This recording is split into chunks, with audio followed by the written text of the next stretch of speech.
Nice to see you again. Talk us through the mood of the camp going into Easter weekend, especially off the back of that Grimsby game. Yeah, very good, as you would imagine.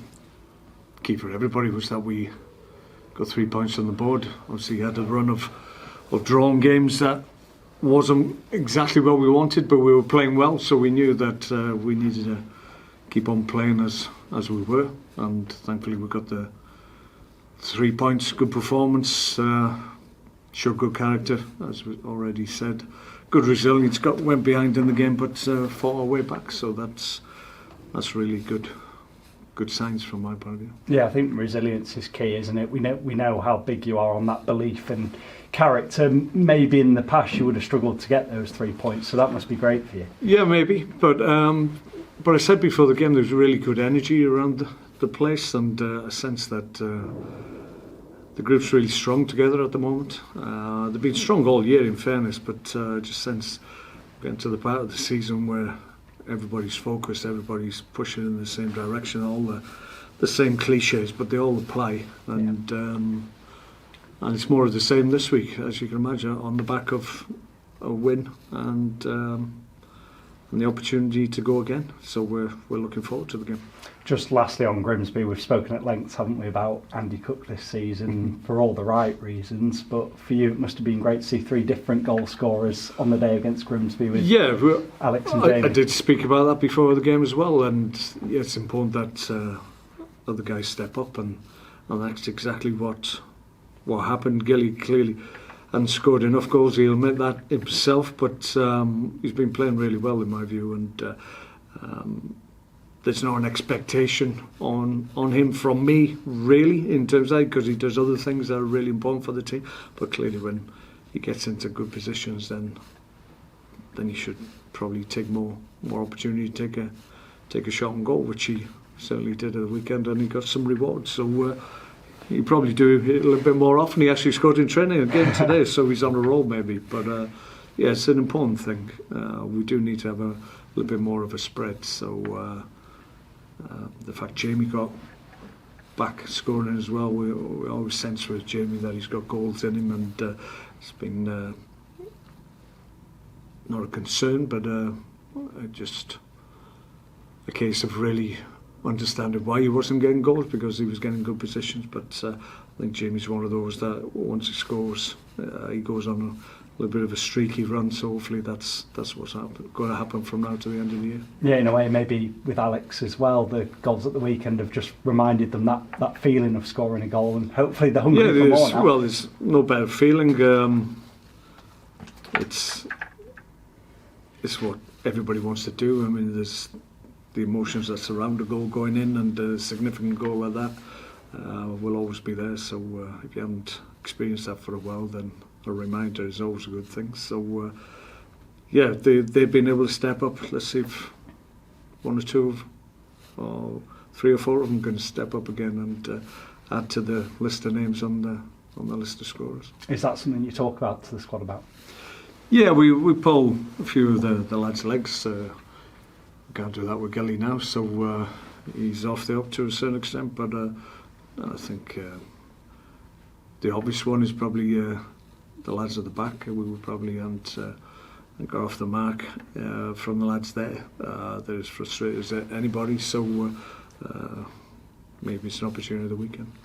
On those players as well, Matt Derbyshire came back on at the weekend, clearly had an impact. He's got a goal under his belt as well. Given he's coming back from the injury mark, are you still aware that you have to manage his minutes, or is he available for a full 90 or a good chunk? We're still managing his minutes. Got a little bit of time before the game. He's obviously benefited from, I think he had something like 25-30 minutes at the weekend, did really well. I'm really pleased with his input and his impact on the game. So he's in my thoughts, but is he ready to go again from the start? Well, I'll have to make a judgment on that. Obviously speak to the guys, medical guys, and just look at him on the eye. Tomorrow we've got another session, and we'll come to a conclusion. But it's great that he's back and he's fitting well. It's just game management and game minutes that we have to just be mindful of. We've done it with other players in the past, and it's worked for us. But if I feel he's ready to go, then I can start him, I'm sure. We were chatting to him earlier and he was reminiscing about your Blackburn days together. He said in terms of working with you, it feels like yesterday. What differences have you noticed in Matt, given he's at the other end of his career now? No difference whatsoever. I just remember him as a really enthusiastic guy who loved just playing football and scoring goals, and those characteristics that he's displayed right from being a kid are still there, and that's why he's had the longevity in the game that he's had, and that's real credit to him. We've been really pleased and delighted that he's with us at this time of the season. Just that frustration, obviously, when he got the injury initially, because he'd been looking really strong up to that point, and we knew that he was going to be a big player for us. But he's coming back at the right time, along with a number of others, so that's a good thing. Experience is always key, isn't it, in these kind of run-ins, but does it help you that you already know Matt and he's here while you're in this running, that experience? Yeah, he was brought with that in mind. Clearly, that experience that he's got, not only playing his football in this country but other countries, but it's exposed him to different types of play, and I think that's opened his eyes to obviously the understanding of how you can create space for yourself or make room for others, and that knowledge that he's got is invaluable for us. So yeah, it's really, really important for us that we keep him sound now and maybe not push him too quickly too soon, but clearly we're running out of games, so we'll still want him to make a big mark on the remaining games that we have, hopefully. Team news wise, going for Crawley, how's Manny Osadebe getting on? Is he still in the frame? Very similar to Matty. Yeah, Manny was they were unfortunate to miss out on the playing 18 or so, but is it in my thoughts? We just have to go from week to week, really, with Manny, because obviously he's had a real significant injury and he's come back really strongly. Just had a setback, and he's just building from that point to where we are now. So yeah, if he has another good session, he trained really well today, as they all did, then obviously comes into my thinking. I'm guessing Thierry's similar level to Manny. And Thierry's behind a little bit in terms of training. He's only just come back into the fold today, actually, his first training session without restrictions. Thankfully came through well. There shouldn't be any reaction. Might be a little bit early for him this weekend, but certainly he should be ready to go after the two games. Crawley down in the bottom in that relegation fight. For you as a manager who is looking after a team going for promotion, are you wary of their fighting for their lives? They'll make a real dogfight at that game. Can you prepare any differently? Without a shadow of a doubt. I think it's, as it always will be at this stage of the season, we just have to look after what we can do. No way, just because of the season they've had, and it'd be a huge disappointment for them because there was a lot of enthusiasm for what they were going to do this year. I mean, we were in the same training complex in pre-season, and there was a lot of energy around their group along with ourselves. It's been a better season for us, clearly, than it has been for them, so there'll be disappointments when they look back on this season, but they're in the mix. They're in a situation that they've still got an opportunity to get out of, so we've just got to make sure that we do what we need to do and make sure we get as many points as we can out of the game. It's not going to be easy because of their circumstances, but I just feel the way we're playing, if we play to our potential, will be very difficult for them. Yeah. They've got good players, as all teams at this level, certainly at the top end of the pitch, so we've got to be vigilant and not give them any opportunity to have an impact on the game. If we do that, then we should be okay. I guess going for promotion or fighting against relegation, or in your previous jobs possibly going for Europe and things like that, there's going to be pressure regardless. What, in your experience, are those differences in pressure? One, you go in for a reward in a promotion or a European spot. The other is you're trying to stay in a league. How are the differences?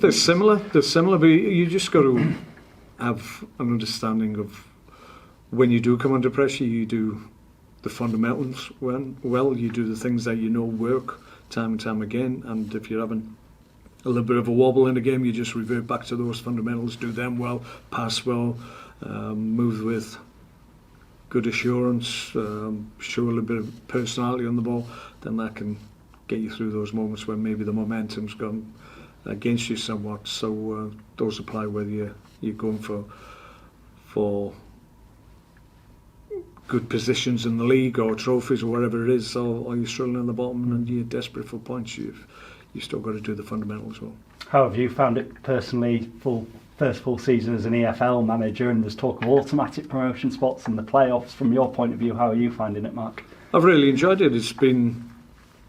We've got to a point where we wanted to be right in the mix at the end of the season. That was the first prerequisite, and we're there, and it's ahead of us. We've just got to go out and try and maximise what we can do, and if we do that, then we'll go very close to achieving what we set out to achieve, and that's a big thing, but we're nowhere near it yet. We just got to keep on going, and then we'll look back, hopefully, on a season that's been difficult on occasions, but we've had many high moments that we've really enjoyed as a club, as a group of players, and as a collective, including the fans as always. And we're in a good place. I think everybody's enthused by obviously the win at the weekend, and just the fact that we're very much in a position in the league where we can really, hopefully, if we do our jobs right, we can dictate what the outcome will be. I guess you've said that to us all season, haven't you? A season this long, there are going to be those ups and downs, Yeah, of course, and it's never straightforward, and we were a new group of players coming together, so we've been able to stick together and get to a point in the season where we're very much in the mix for things, so we're delighted about that, but clearly we're not patting ourselves on the back because we haven't achieved anything yet. Yeah. So the main test is to come. Just lastly, it's obviously a quick turnaround at Easter. It always is. Thrown into the mix that long trip to Crawley. Have you had a chance to look ahead to that Sutton game, or is it get Friday out? Not really. I don't think you can at this stage of the season. You just got to gear up for the one that's immediately ahead of you, and that's what we're doing. And then we'll hopefully get a positive result, get that one behind us, get back from a long journey and prepare for the quick turnaround. And we're just excited by what's ahead of us. That's the top and bottom of it. We're in a position where we know we can have a real go this year. The club hasn't had a run at it since they've been in the league this time, so in this level this time. So we want to give it our best shot if we can. It's entirely up to us. We just got to try and make sure we win as many games as we can. Best of luck. Thanks for your time. No problem. So, Mark, about obviously when you were in Spain, Crawley were there. I think Kevin Betsy was in charge then. I mean, I've obviously had 3 managers since. I mean, from their point of view, as a player, obviously you're used to changing management. It happens in the game, but when it happens that many times in a season, how disruptive must that be, for their players generally? You would imagine it would be difficult, but I haven't experienced that myself. I've experienced obviously a manager going when I was a player, but not that amount of managers or that amount of turnover in terms of, it's not only managers, it's coaching staff as well. So faces change, and more often than not the players remain quite constant. So there'll be a lot of them that maybe think possibly they've underachieved and could have done better for one manager, not for another. And like I said, it's still in their own hands to have a season that keeps them in the league, and that's clearly their focus now because that's the situation they find themselves in. So it's not going to be easy for us. It's not a case of us going up against a team that viewing it as a dead rubber. It's a game of significance for both teams. I was going to say, I think they've only lost 1 in 7 at home, so they're home form. Ground. And, absolutely. Yeah, it's a good point to make. Their home form is very good. Away from less so. As I've already said, top end of the pitch, they've got good talent. Don Telford, I know very well, obviously from his time when he was younger at Stoke. So got a lot of respect for his ability. So they've got good players right through the group, and sometimes when you look at their group and the team that's the players that are in their squad, you scratch your head somewhat to see why they're in the position they are, but they are, and they've still got opportunity to do something about it. So we've got to be wary of that. Yeah, as you say, Dom Telford, I think he's got 9 goals this season. I mean, Yeah. considering the season he had last season, he's probably surprised that he hasn't got more than he has. Or, Yeah, well, that's why he was staying to the club, obviously, to give them the goals. But that can happen. You can have an outlier season, and then next season it's not quite as good because you change clubs, the circumstances different players around you. So sometimes that can happen. and in terms of the weekend, obviously back-to-back games like this, how pivotal is it in terms of the overall picture? Because obviously it's, you know, 6 Yeah, I months think there now. everybody looks at the Easter period just because the games come thick and fast, and if you can get back-to-back wins, it really does make somewhat of a statement. Really, if you can get through this period at the weekend and get 6 points on the board, then teams will look back and think, goodness me, that's a good haul from the games that they've played, and you can affect the teams around you if you're maximising the points that are available. So yeah, it's a good opportunity for us. Difficult away game, difficult home game as well, given it's Sutton and they've been on a decent run of late. So it's not going to be easy, but we're in great shape at the moment, and that gives me confidence that we can do it. You say about the form, I mean, the away record in particular, unbeaten since Boxing Day, and that must give you great confidence when you're travelling. Yeah, and we'll have to maintain our form. Obviously, we've got more away games than home games to come. Is that, you know, in a way, a good thing, but that's probably not something to worry about, though, is it? No, I mean, we look forward to every game we play. That's home or away. Our away form is exceptional, really. But we always feel we can maintain that whenever we go up against anybody. Sometimes, as an away team, there's periods in games where you can just maybe just look and see what the opposition have to throw at you. Sometimes as a home team, the onus is on you to constantly go forward and press when maybe it's not the right time. And we found that to our benefit, that sometimes we caught home teams out because they haven't quite got the balance right. So it can be difficult if you're the home team when teams just sit back. And in terms of, you mentioned McDavish, obviously, you know, he came in January, Sam Stubbs, Adam Clayton, those three in particular. I mean, what sort of influence have they had in terms of, you know, you must be delighted with what they've impacted? Yeah, they were brought first and foremost for the ability they've got as footballers, but also for what we felt they'd bring in terms of experience and leadership and noise to a certain extent in the dressing rooms, and they've certainly fulfilled that. So yeah, it's been good. We're really pleased with the guys we were able to bring in, and it was an important time. We had to get that part of it right, so credit to obviously Steve Gent and his work as well. Obviously new Darbs, new Adam Clayton, so they weren't as much of a risk, but Sam Stubbs coming in, he's an outstanding player, as everybody's seen, and that's credit to him and our work that we did, obviously, to get more of the line. And, you know, without harping back to his injury issues, but again, you've got a run of games of him playing now. Yeah, we're managing him. He's had injury problems, and that's maybe the reason why he's playing with us and not at the high level, because certainly his ability would lend itself to playing a much higher level. But we've got good medical coverage here. We get guys back, and then the way we manage them, I don't chuck players back in as soon as they put their hand up and say they're fit. It's a case of just making sure that they're sound and they're given enough game time that they can cope with. If they're ready for half an hour, if they're ready for 10 minutes, then that's what they'll get. But once they're ready to go, because they've had that build-up of minutes, they're ready to go full pelt when the need to start games and complete games is there. So that's how we've always worked. That's how I've worked at different clubs, and I think that helps the likes of Sam, who's an excellent player, and touchwood hasn't missed any games since he's been with us.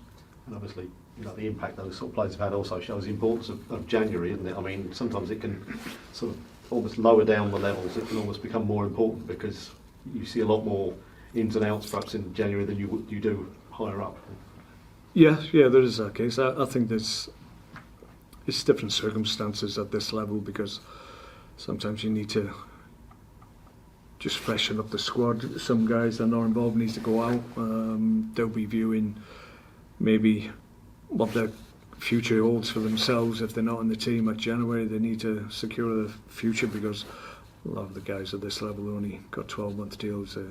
They'll be in the last 6 months of deals, so they're agitating to move. Some guys haven't had game time, want to move because they haven't played, so they're agitating to go out on loan. So there is a lot more churn than maybe I've been used to in the past, but there's good opportunities to address things in your squad that maybe you feel you need just to strengthen. We certainly did that. And a lot of teams did, in fairness. You look at the teams, some of the teams that we faced, maybe like Hartlepool, who are better in the second half, and other teams as well that have added to their squad at this since January and actually are in better shape than they were leading into January. So Hartlepool's a massive overhaul. Yeah, wasn't it? You know, and it's worked up to a point. They're still struggling, but their performance has been a lot better level. So you can make real changes to your squad and affect the dynamic of your group. It was a pretty smooth transition though in terms of results and performances, wasn't it? I mean, the new faces came in and but it always there's a lot less issue or worry about transitioning into a team that gets the ball down, pass, move, if that's what you're used to. And the three of the lads, obviously, that's the type of football they were used to. That's the type of football that they've excelled at. So bringing good players into your group is never that much of a risk. It's more of a risk if they're a little bit unknown or you're not quite sure what they're going to produce. But I always knew what I was going to get from those three players. Okay, Thanks for your time. No problem. see you down there.